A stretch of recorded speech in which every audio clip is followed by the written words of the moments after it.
Welcome to Sex and Breakfast, the sexy way to start your day. Dishing out sexpert advice and spicy insights about sex, love, and everything in between. Hosted by sex coaches and therapists from around the globe. Hello, everyone. Welcome. Today, we're going to be sharing about sex and religion. I know, a hot topic. We'll be diving into different kinds of shame and what happens to people when religion kind of takes over in a certain way. And we'll get some personal experiences on working with clients who have been in these realms. So first of all, I want to say that there are 7 major religions in the world for people who don't know. Christianity, Islam, Hinduism, Buddhism, Judaism, Sikhism, and Taoism. So those are 7 major religions. And guess what? All of them have shame surrounding sex, except unless you're married. And Taoism actually is one of those that is not having shame surrounding sex. Yay for Taoism. But the rest of the religions have any kind of shame when we're looking at marriage and sex outside of marriage, or sex for people who aren't married yet. So I would love to look at, I personally have worked with people who have shame and issues surrounding sex for themselves. And I've had issues for people working with shame surrounding sex and religion for especially masturbation. That's a hot topic for people, that there is a like masturbation and sex is a no-no for every religion except Taoism that I know of. And I just want us to be sharing. I mean, you can do multiple episodes. That's what I'm told about this topic.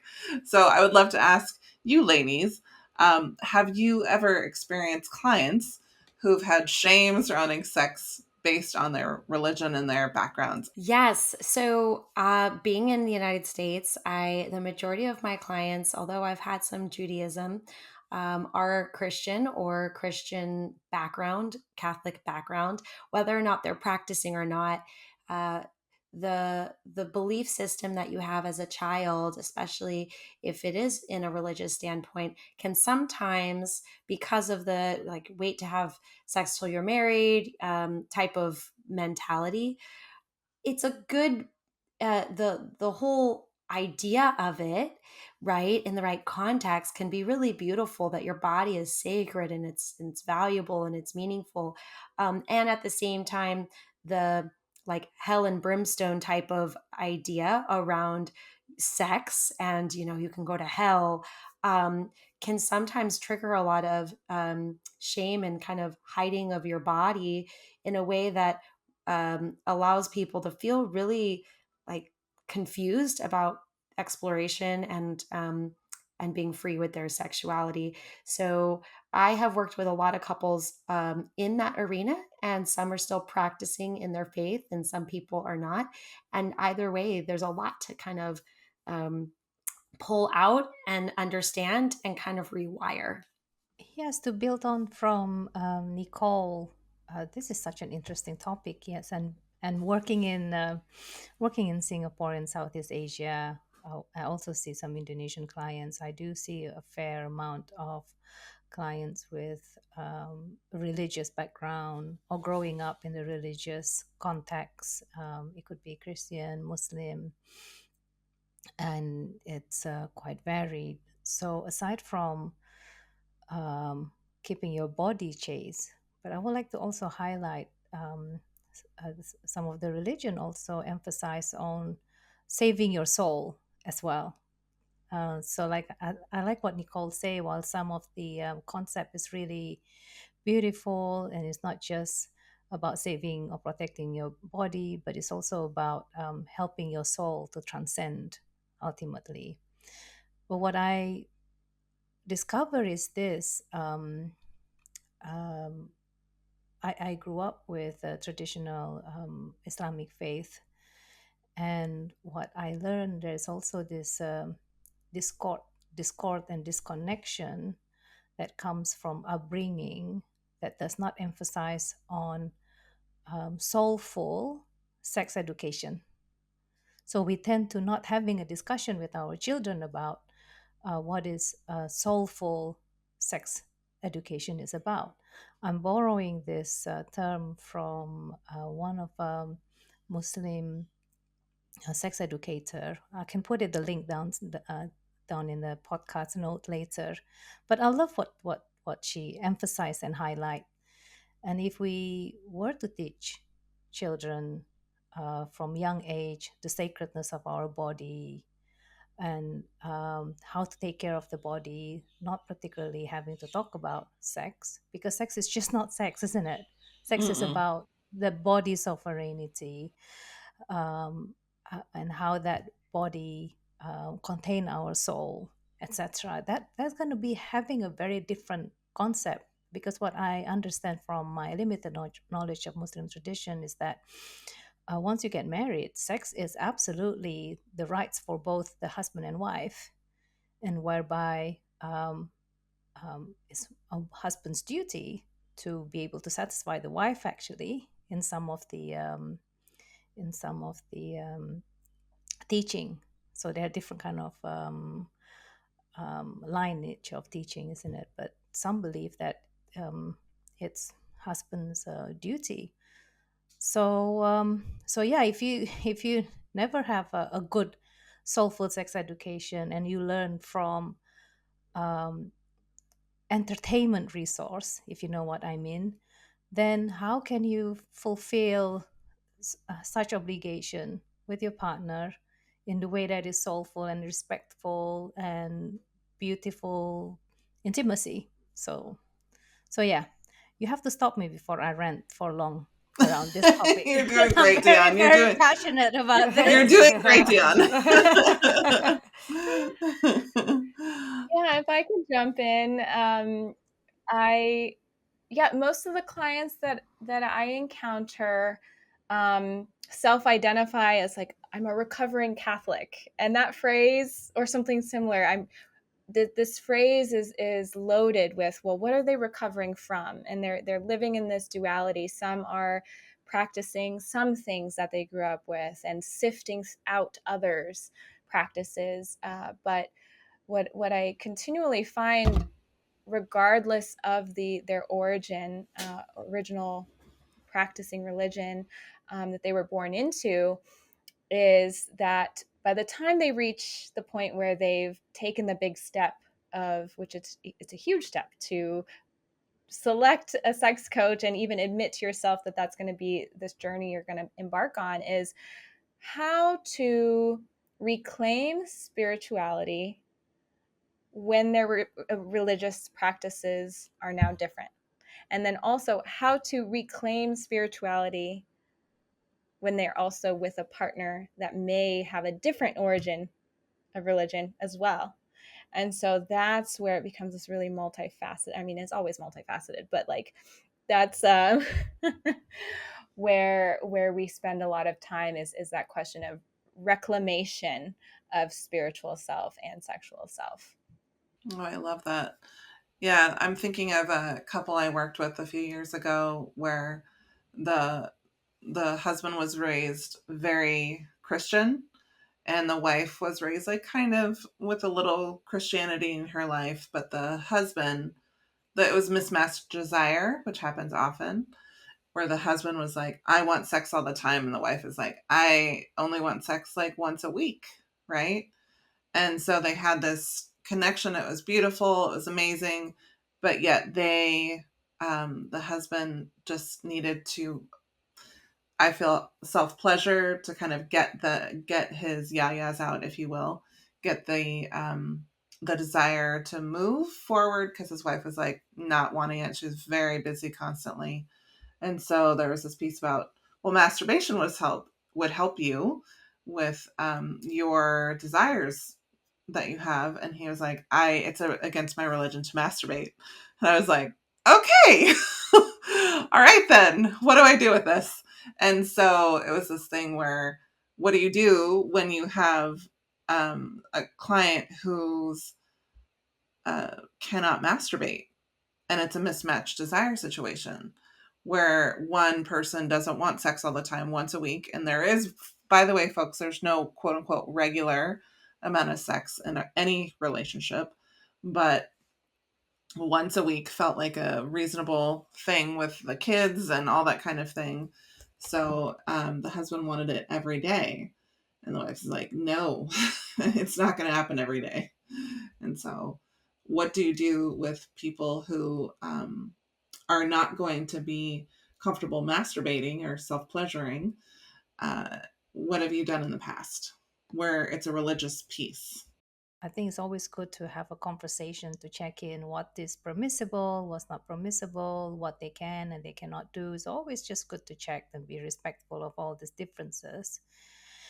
And we're all creative practitioners, and we all have a good enough experience. And of course, there will be something that we can find for couples to do together that's still within the permissible range.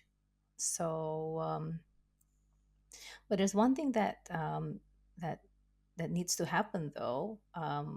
Sometimes with a very strict religious upbringing, people don't even know their own body, let alone self pleasuring first, right? So even going back to the basic of, hey, um, why don't you both check in your genitals together as a couple? um, have a genital viewing to begin with, marvel at it, um, and of course, if that's permissible, then you can escalate with some touch exercise, like sensate exercise as well, isn't it? Something that they can do together. I've had clients who, again, don't feel comfortable because of their religious views, possibly having a solo practice masturbating, like you said. And I'm, you know, I am, as a coach, we're supposed to be a clear container, right? Like, we are not here to change anyone's religious beliefs. And so, although I do like to help people really understand where their beliefs lie and how that affects their sexuality, and sometimes in that, there can be this permission for them to question certain things and still find um, that they still believe what they believe and stretch their limits a little bit.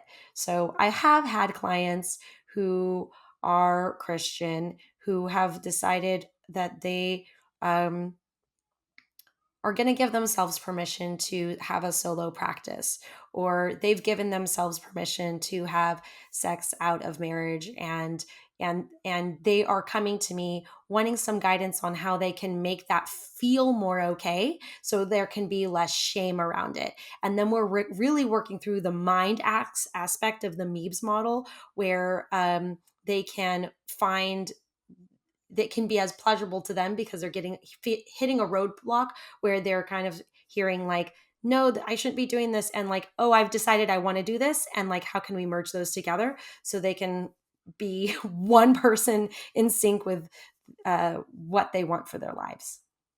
I've also involved their own priests or imams as well. Look, I have this ideas. This is what we do, like self pleasuring. Why don't you check with your imams or for the Muslim and for your priest or pastor whether this is permissible? And yeah, it's very interesting once you can get those view in check. I love that, Dion, because I feel like the religions, all seven of them, Taoism kind of stays the same, but I feel like most of the religions have shifted throughout the years, and there's even ones that are considered a little bit, there's always within every religion, folks, there is a kind of like a one that is a little bit more, has a little bit more open-mindedness to it, where they're look or forward thinking, where they're looking at the environment that they're in and what is happening within that environment. And they're like, okay, we should probably look at expanding our points of view on sex and marriage and dating and what that means, because sex and power go hand in hand, religion and power go hand in hand. So it makes sense how sex within religion has so controlled over the millennials, over the centuries, that it has been this way. So I love that, Dion, what you said. And thank you, Nicole, for sharing so much. Um, and this particular couple, what I suggested for them to do, where they were not open to exploring each other's bodies. The woman was totally open because before she had gotten married, she was open to solo sex, but the husband had never been open to it, which is fine. But what they decided to do was what you suggested, Dion, which was this exploration of their own bodies together. And then, Nicole, you kind of touched on that too. So it's this spiritual experience for both of them where they're exploring each other's bodies, exploring their own bodies together, which I am all for. So I think it's important for us to recognize that there will always be clients that we have or people in the world that have a view of sex that has a bit of shame on it, and not to judge that necessarily, but just like, okay, how can I work with this, right? So that's our view of sex coaching, is how can I work with these people and how can I support them? I got really excited when you said that phrase. How can we work with them? Because I'm looking at the beautiful paintings you've got behind you, and this is connecting to how I ask clients who are maybe struggling with the idea of masturbation and self-pleasure and certain acts, and even can bristle if they're turned on if their partner is not in their presence, because it gets labeled as negative or wrong sexual energy. I say, okay, well, if there's a tension between feeling being turned on and needing to get rid of it, and then the solution typically is masturbation, but they're not allowed to, I go, okay, well, what is sexual energy? Could an argument be made? And I invite you to see it as creative life force energy. And that's a powerful shift. It's like, is there something from your childhood that you love to do?